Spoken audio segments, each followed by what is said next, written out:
দারুণ সুন্দর খেতে বন্ধুরা, একবার এইভাবে আপনারাও বাড়িতে পেঁপের পরোটা বানিয়ে দেখুন, দারুণ খেতে একদম।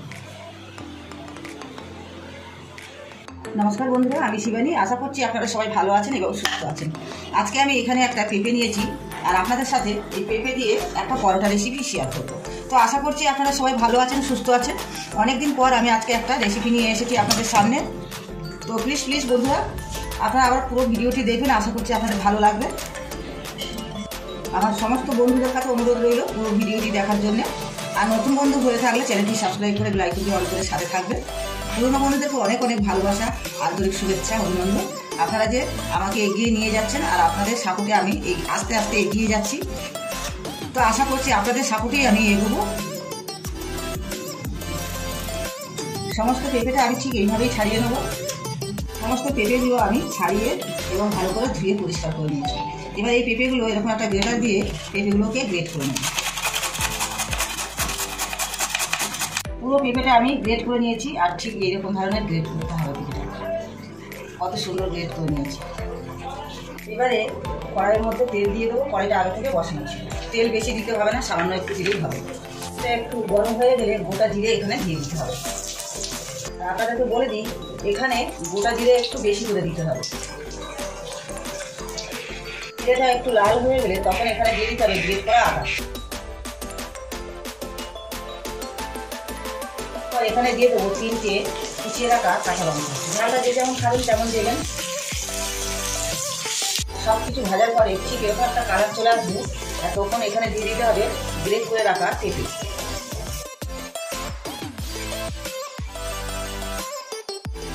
এরপর এখানে স্বাদ মতো দিয়ে দিতে হবে লবণ। লবণটা কিন্তু বুঝে দিতে হবে, যেহেতু পেঁপে এটা জল টেনে গেলে একদম কমে যাবে। এখানে সামান্য 1 চিটা হলুদ দিয়ে দেবে।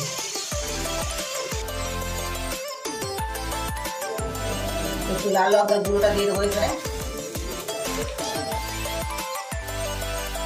মিষ্টিটা যেমন খাবেন তেমন দেবেন।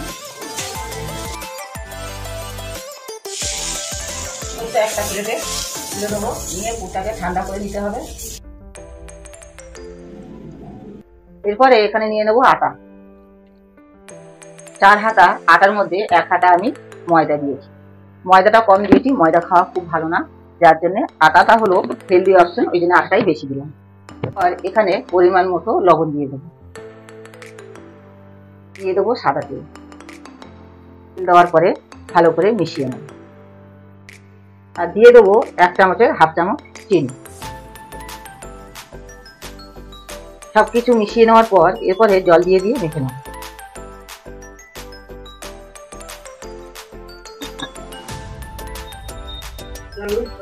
আটাটা মেখে নিয়েছি, দেখতে পাচ্ছেন এখানে কতটা নরম আটা মেখেছি। ঠিক এইরকম নরম ভাবে আটাটা মেখে নিতে হবে। আর মাখার পরে এই সবশেষে একটুখানি এখানে তেল দিয়ে দিতে হবে, তাহলে আর হাতে জড়াবে না। এবারে আমি হাতটা ধুয়ে নিয়েছি, হাতের মধ্যে একটু তেল লাগিয়ে নিয়েছি। আর আমি ভালো করে মেখে নিয়েছি, যার জন্য এটা রেস্টে রাখার দরকার পড়ে না। ঠিক এইভাবে নরম মেখে নিতে হবে।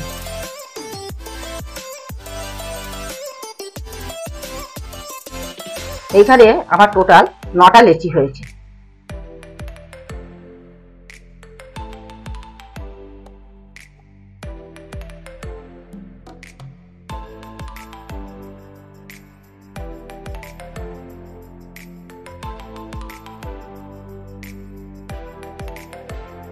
সবকটা আমি এইভাবে আগে পুর দিয়ে নেব।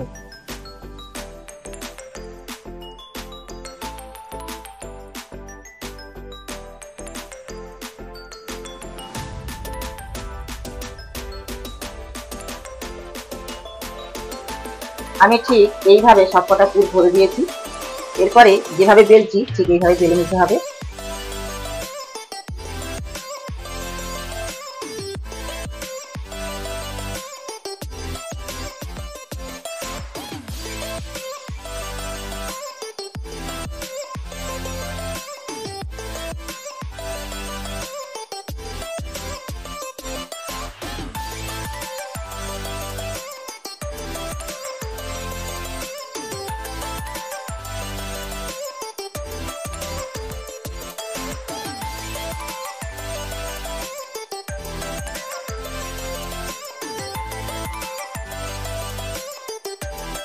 ঠিক সবকটা পরোটা এইভাবে বানিয়ে নেব।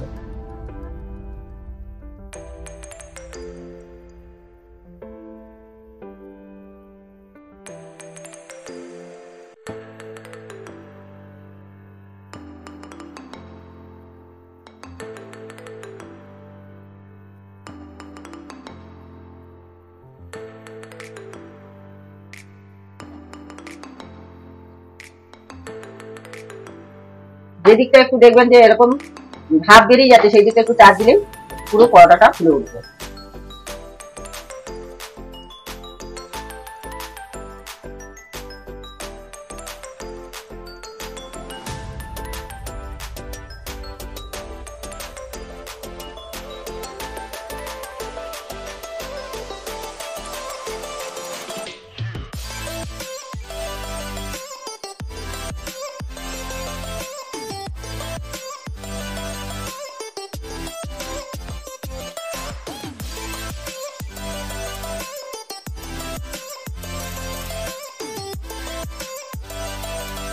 তাহলে বন্ধুরা মাত্র একটি পেঁপে দিয়ে কিভাবে আমি এই দুর্দান্ত স্বাদের পরোটা রেসিপি বানালাম, ভিডিওটি কেমন হলো আপনারা অবশ্যই কমেন্ট করে জানাবেন। নতুন বন্ধুদের কাছে অনুরোধ রইল, ভিডিওটি ভালো লাগলে অবশ্যই চ্যানেলটি সাবস্ক্রাইব করে বেল আইকনটি অন করে সাথে থাকবেন। ধন্যবাদ।